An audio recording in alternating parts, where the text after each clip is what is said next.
Bonjour les enfants, c'est papa. Le troisième podcast de cette journée est un message que je voulais faire parvenir à mon ami et grand frère Alain Foka. Les enfants, s'il vous plaît, donnez-moi la force de lui faire parvenir ce message.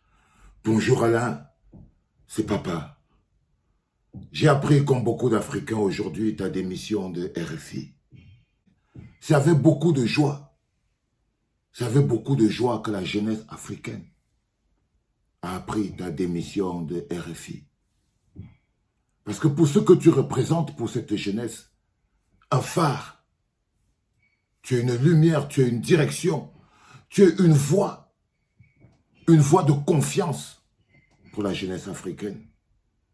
Et tu pouvais toi-même sentir la gêne de cette jeunesse africaine de te voir toujours au service, avec la ligne éditoriale qui était la tienne, de te voir toujours au service de ce média-là, qu'on peut aujourd'hui décréter de France africaine. La jeunesse africaine a pris avec beaucoup de joie cette démission-là.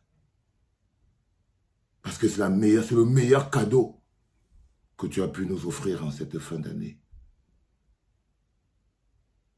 Alain, ce message, je te l'envoie du fin fond de mon cœur pour te dire que ta démission de RFI est un message fort. Beaucoup plus que la démission d'un fonctionnaire dans une entreprise ou dans une administration, non. C'est un message fort à la jeunesse africaine. C'est de la force. Parce que rétablir la cohérence dans les esprits, c'est ce que ta démission de RFI fait. Ça rétablit la cohérence dans l'esprit de la jeunesse africaine, qui parfois ne comprend pas généralement le positionnement des gens qui ont une place énorme dans leur cœur, mais qui, parfois pour des soucis professionnels ou pour des soucis de je ne sais pas trop quoi, paraissent toujours un peu en inadéquation avec le propos qu'ils portent.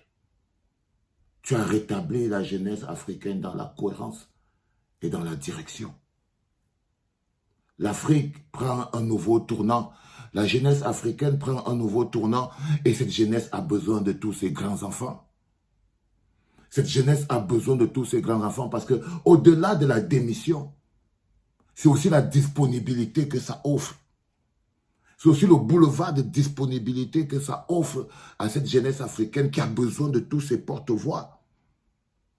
Cette jeunesse africaine qui a besoin de tous ces porte-voix, cette démission de RFI nous offre un boulevard de possibilités parce qu'on se dit aujourd'hui que cette Afrique que nous sommes en train de construire se construira réellement avec des hommes. Pas avec des gens qui nous disent comment on doit construire l'Afrique. Parce que c'est aussi ça que ta démission démontre. Tu n'es plus dans le positionnement de celui qui dit aux Africains comment c'est que les Africains devraient s'organiser pour construire l'Afrique, qui raconte aux Africains leurs propres déboires. Non, ta démission fait de toi un acteur dans le développement et dans la projection de cette Afrique de demain. C'est une bonne prise. C'est une bonne prise, Alain. C'est une bonne prise. Tu as fait circuler l'air de la cohérence. Et il y a encore beaucoup de frères comme ça, qui en ce moment sont comme un bug dans la tête de la jeunesse africaine. Parce que la place qu'ils occupent dans le système de développement de la jeunesse africaine n'est généralement pas clairement identifiée. Tu t'es libéré du compromis. Tu t'es libéré de la compromission. Alain Foka. Tu t'es aussi libéré de la compromission. Ça, c'est quand on sort des mécanismes administratifs d'une démission et qu'on rentre fondamentalement dans le mouvement de l'Afrique de demain qui est en train de se construire. Vous ne pouvez pas être devant et derrière en même temps. Vous ne pouvez pas être à la défense et à l'attaque. Vous ne pouvez pas être assis sur les gradins et vous regardez jouer au stade. C'est pas possible. Et c'est ça le positionnement qui perturbe généralement la jeunesse africaine par rapport à beaucoup d'autres Africains, qui sont des Africains, mais qui nous donnent l'impression qu'ils sont Ils sont assis sur les gradins, hein, et ils se voient encore jouer eux-mêmes sur le stade où ils donnent des instructions, ou je ne sais pas, au lieu de jouer en fait. Du coup, on a des compétences qui ne sont pas efficaces, qui ne sont pas utilisables directes dans le développement de l'Afrique. Ces compétences africaines qui ont le mur occidental entre eux et l'Afrique. Ces compétences africaines qui sont obligées de traverser le mur, le filtre occidental pour accéder à leur réalité africaine, pour accéder à leur propre combat. Le plus dur, c'est de pouvoir déchirer. Ça a un prix. C'est pour ça que ce n'est pas facile. Le plus dur, c'est de pouvoir déchirer ce voile.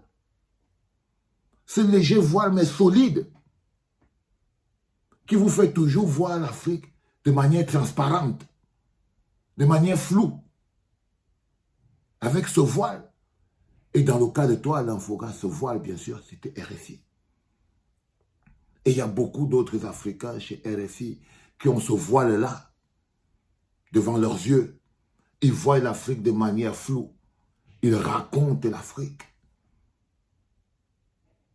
Ils racontent l'Afrique. Ils utilisent les compétences qu'ils auraient pu mettre au service du développement de l'Afrique pour raconter l'Afrique. Ils mettent ces compétences au service d'un autre narratif. D'un autre narratif. Et déchirer ce voile, avoir le courage de déchirer ce voile et traverser pour venir dans le chaudron avec tous les risques que cela comporte. C'est ce que tu as fait. C'est ce que tu as fait, frérot. C'est pour ça qu'elle doit résonner, cette démission, elle doit résonner comme quelque chose de beaucoup plus grand. Parce que c'est quelque chose de beaucoup, beaucoup plus grand. C'est quelque chose de beaucoup, beaucoup plus grand. C'est des batailles de civilisation, c'est des batailles d'identité, c'est des batailles de logique et de cohérence, c'est des batailles d'intégrité intellectuelle. Une bataille d'intégrité intellectuelle ne souffre pas de compromis. Une bataille d'intégrité intellectuelle ne souffre pas de compromis. Pas du tout. Sinon, on n'est pas efficace. On est bon, on a des compétences, on a des capacités, mais on n'est pas efficace. Et quand on n'est pas efficace, on est en poids.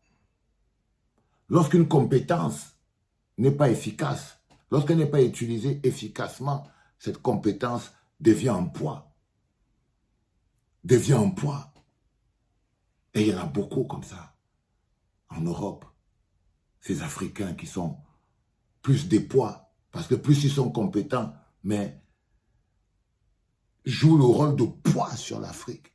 Parce qu'ils n'utilisent pas ces compétences pour porter l'Afrique, ils utilisent ces compétences pour raconter l'Afrique. Parfois, c'est pour narguer l'Afrique.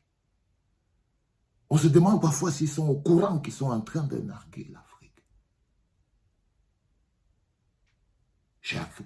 J'ai apprécié à sa juste valeur cette démission.